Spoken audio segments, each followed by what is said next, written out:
ரொம்ப இமோஷ்னலான நிறையா மொமெண்ட்ஸ் இன்றைக்கி நாம் பார்த்தோம்.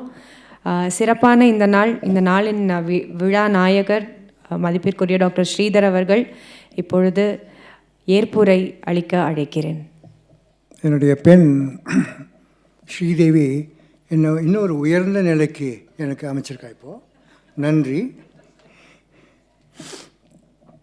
ஒருமையில் உனை அழைத்தேன் சிறுமையின் சிரமறுத்தாய், அருமையாய் அற்புதமாய் பெருமையும் கூடிவரும் பெண்மையில் உனை தொழுதேன், திருமயிலை திருவருளை தினம் தினம் நான் தொழுதேன், பழுதாக மனம் தாய் என்று அழுதே வேண்டி நின்றேன்.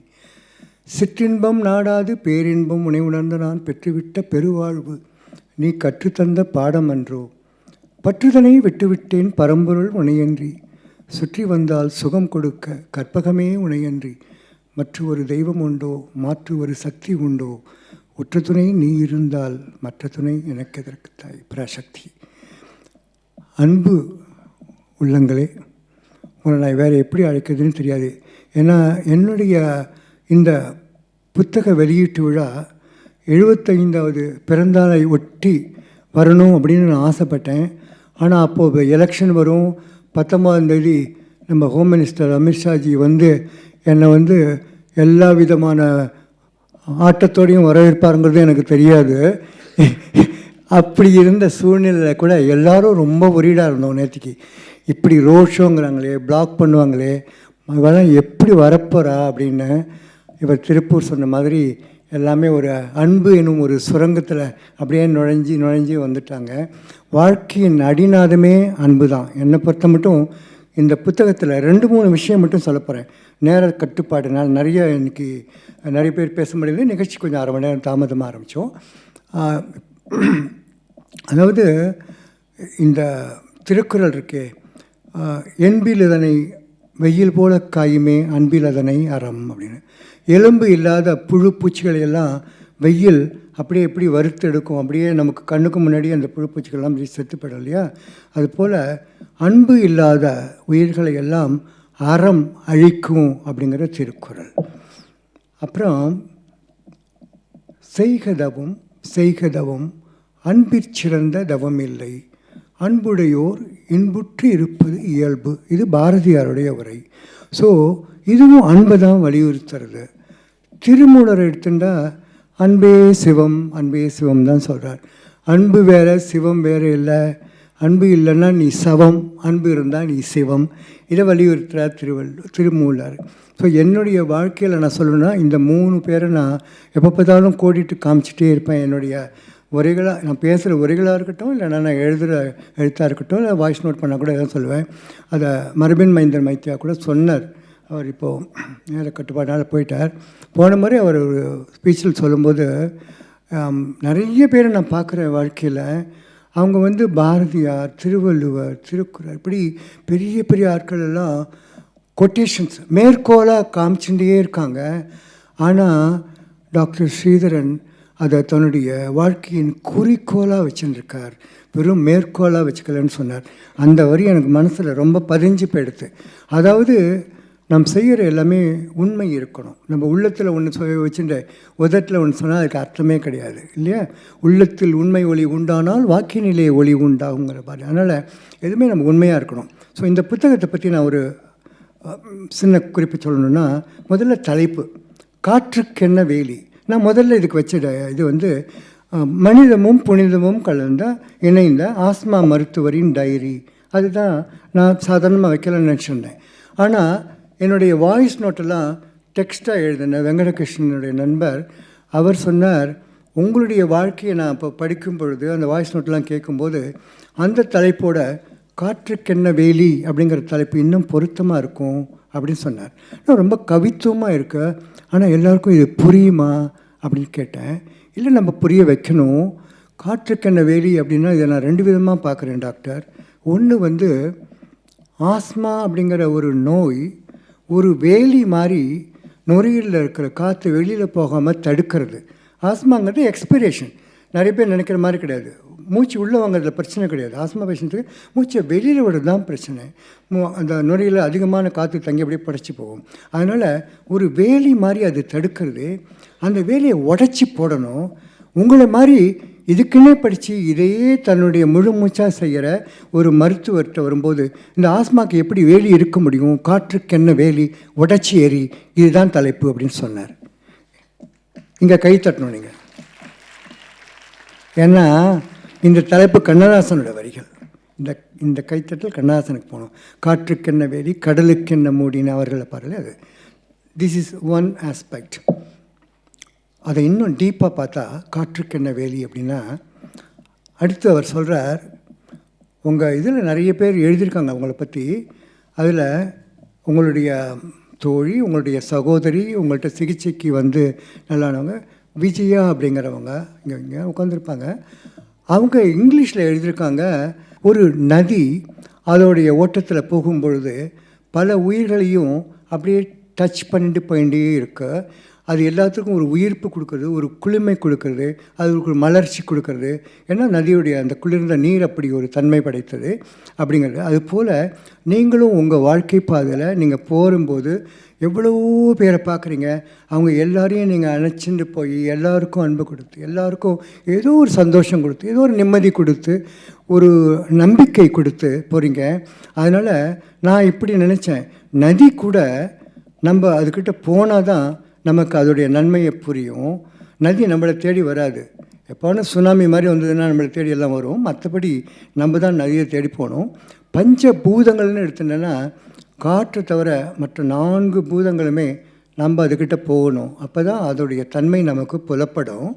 ஆனால் காற்று அப்படி கிடையாது. காற்று நம்மை தேடி நமக்கு உயிர் கொடுக்கறது.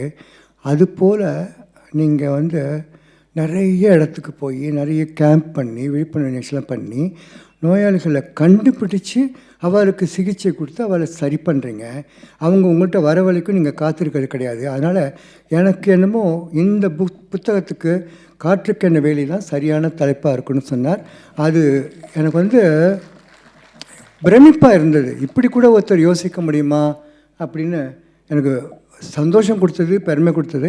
ஆனால் இதை நான் ஏதோ தற்பெருமைக்காக சொல்லலை. இப்படி கூட மக்கள் நம்மளை பார்க்குறாங்க. அப்போ நம்ம எவ்வளோ கவனமாக இருக்கணும் இல்லையா? எவ்வளோ பேர் நம்மளை இவ்வளோ க்ளோஸாக அப்சர்வ் பண்ணும்போது நம்மளுடைய வார்த்தைகளும் நம்மளோட செயல்களும் எவ்வளோ உண்மை இருக்கணும், அதை நம்மளுக்கு புலப்படுத்துகிற வரிகள் தான் இது.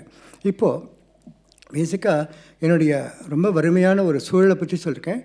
அப்புறம் இங்கே இந்தியாவில் அந்த சரியான மருத்துவத்துக்கு மரியாதை கிடைக்கலங்கிறதுனால நான் அமெரிக்கா போனதை பற்றி சொல்லியிருக்கேன்.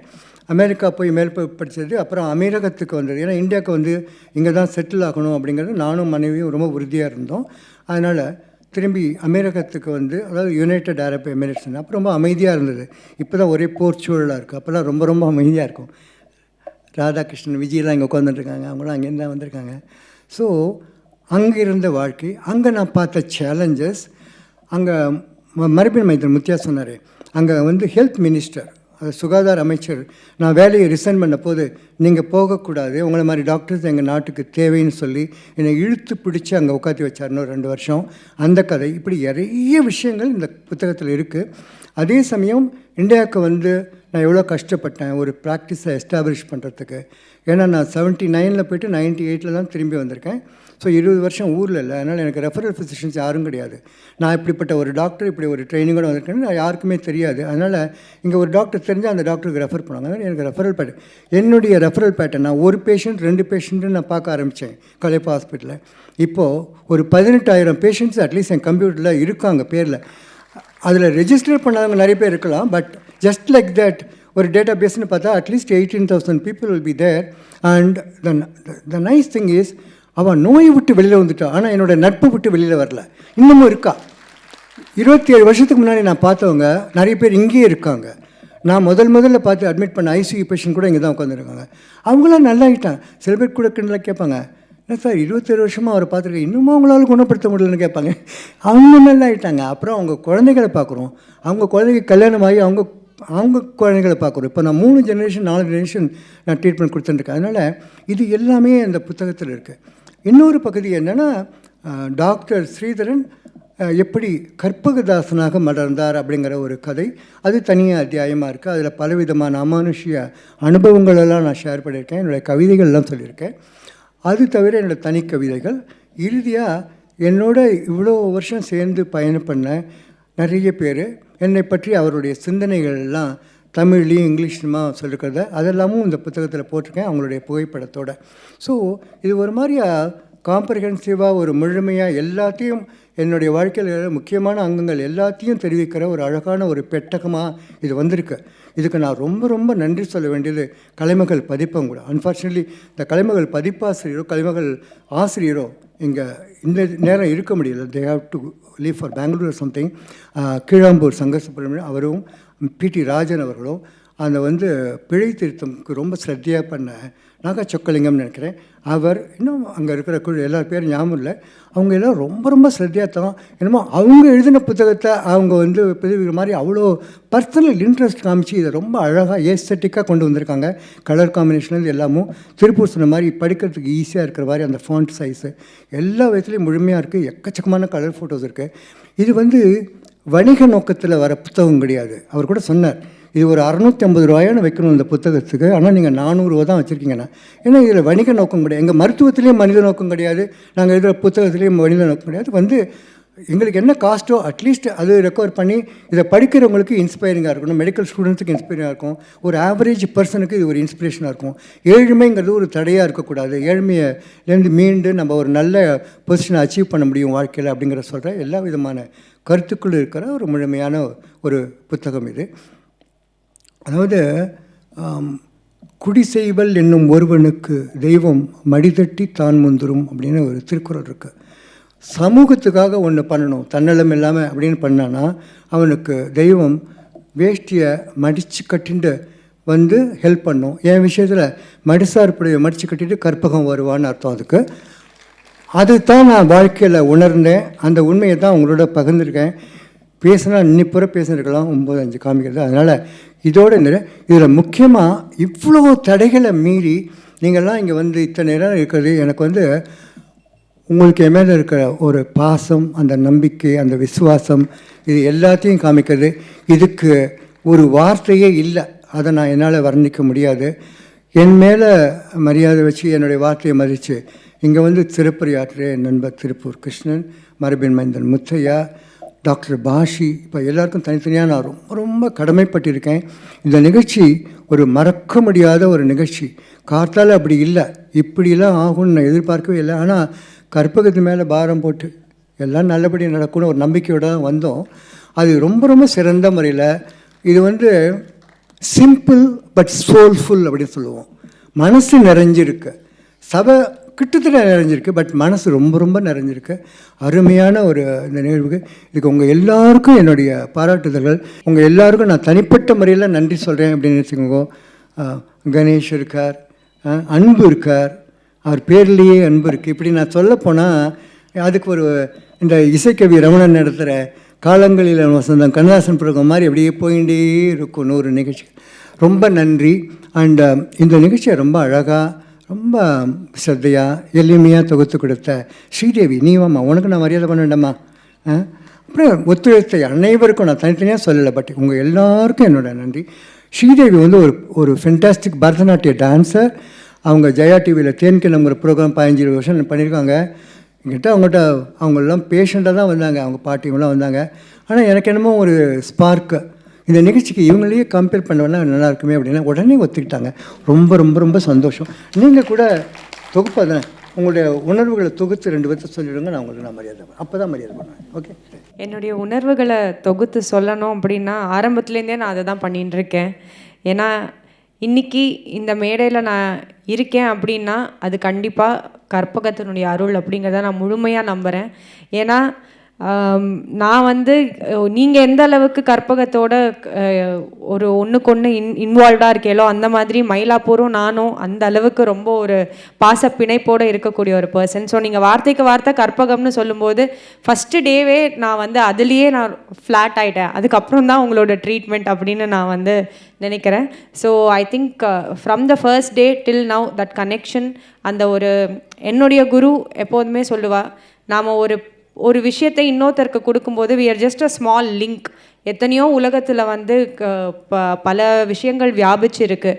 நாம் ஒரு சின்ன லிங்காக இருந்ததுன்னா அதில் ஒரு பெரும் மகிழ்ச்சி எனக்கு இருக்கும் அப்படின்னு சொல்லுவாள்.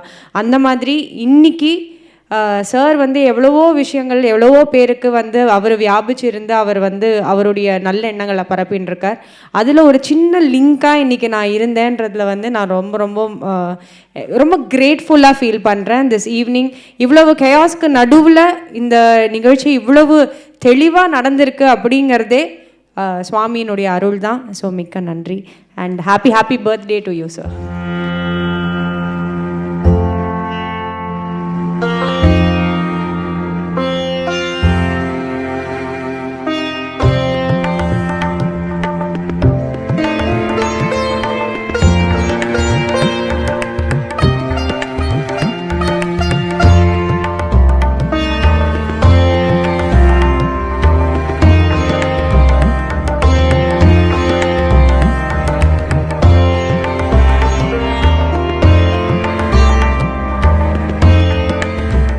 பல ரொம்ப பிரபலமான சிவாஜி படங்கள், வசந்த மாளிகை, எங்கள் ஊர் ராஜா, பட்டிக்காடா பட்டினமா, ராஜபாட்டங்கத்தர், இப்படி எங்கள் காலத்து படங்கள் ரொம்ப ரொம்ப அதுக்கு திரைக்கதை வசனம்லாம் எழுதின பிரபலமான அறிமுகம் அந்த பாலமுருகன்.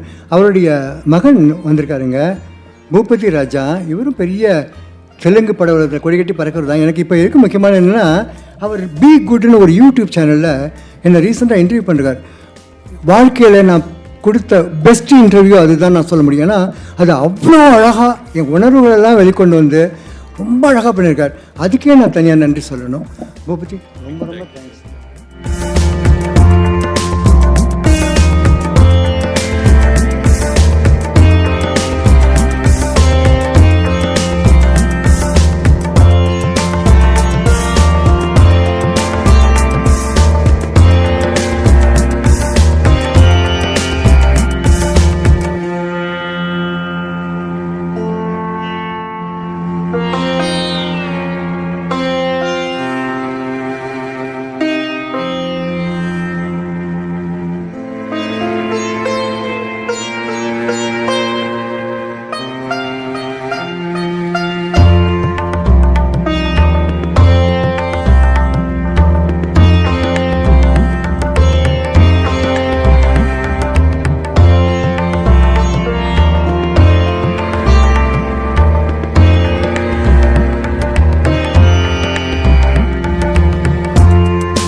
அவர் அண்ணா வந்து 98ல அமெரிக்காவில் வந்தோடனே அவரோட சித்தி பிள்ளை பொண்ணு கல்யாணம். நாங்கள் அந்த கல்யாணத்தில் பார்த்து நான் ஓடி ஆடி விளையாடுறத பார்த்து ரொம்ப மூச்சு வாங்குறதே, என்னது இந்த பொண்ணு கூட்டு ஆற்றுக்கு வந்து எங்கள் மாமியாரை பார்த்து, எங்கள் மாமியார் வந்து அவருக்கு அத்தை பாட்டி வேணும்.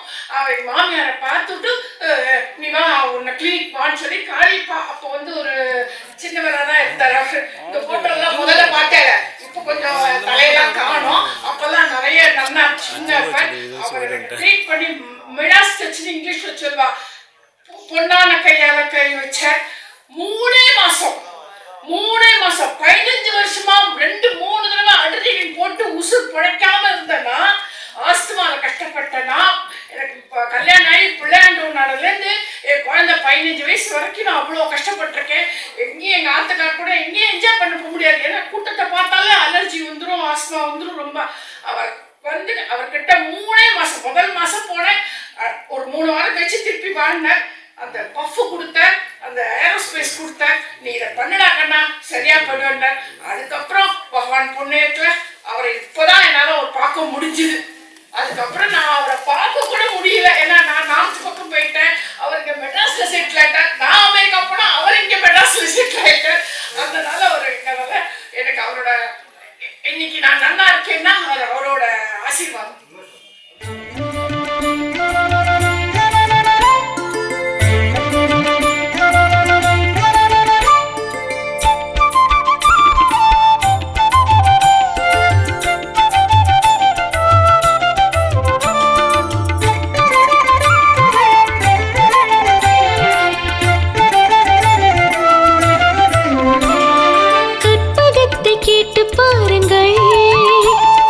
காலமெல்லாம் காத்து நிற்பவள்,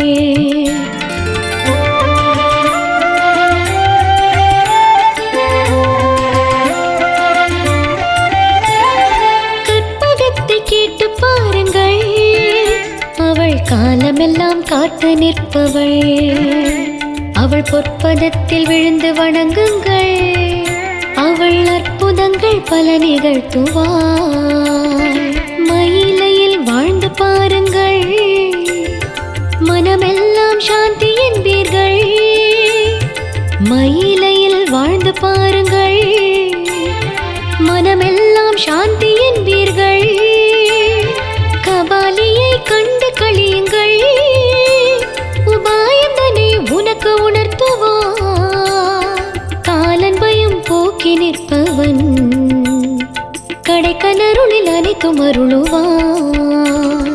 காலன் பயம் போக்கி நிற்பவன், அவன் கடைக்கனருளில் அனைத்தும் அருளுவான். கற்பகமே கனியமுதே, கற்பகதாசன் போற்றும் பேரழகே. கற்பகமே கனியமுதே, கற்பகதாசன் அணியும் பொற்பதமே. கற்பகத்தை கேட்டு பாருங்கள், அவள் காலமெல்லாம் காத்து நிற்பவள். அவள் பொற்பதத்தில் விழுந்து வணங்குங்கள். அவள் அற்புதங்கள் பல நிகழ்த்துவாள்.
கற்பகத்தாயை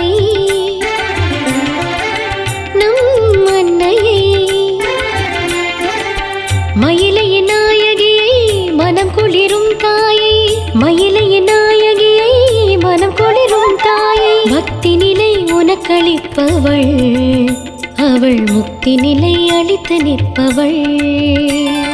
பக்தி நிலை உனக்களிப்பவள், அவள் முக்தி நிலை அளித்து நிற்பவள். கற்பகமே கனியமுதே, கற்பகதாசன் போற்றும்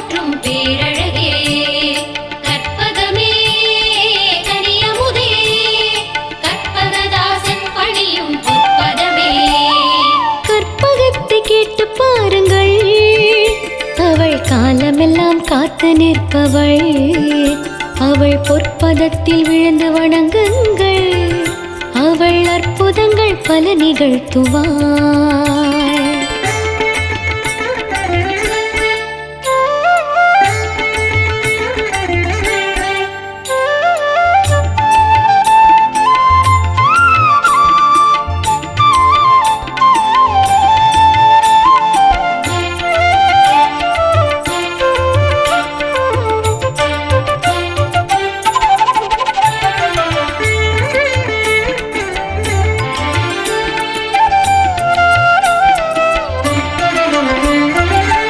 கற்பகதாசனுக்கு கவிதை வரி தருகின்றவள், கருவாக தழைத்து நிற்பவள்.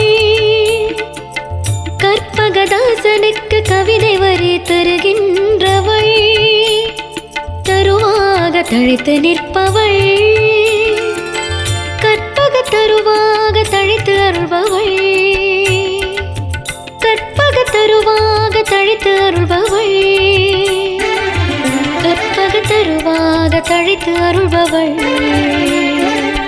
கற்பக தருவாக தழைத்து அருள்பவள். கற்பகமே கனியமுதே, கற்பகதாசனின் பேரழகே, பக்தி நிலை உனக்களிப்பவள், அவள் முக்தி நிலை அளித்து நிற்பவள். கற்பகமே கனியமுதே, கற்பகதாசன் போற்றும் பேரழகே, கற்பகமே கனியமுதே, கற்பகதாசன் பணியும் பொற்பதமே. கற்பகத்தை கேட்டு பாருங்கள், அவள் காலமெல்லாம் காத்து நிற்பவள், அவள் பொற்பதத்தில் விழுந்து வணங்குங்கள், அவள் அற்புதங்கள் பல நிகழ்த்துவாள்.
தேடி உனை நான் அடைந்தால் தேனடையாய் இனிக்குதடி.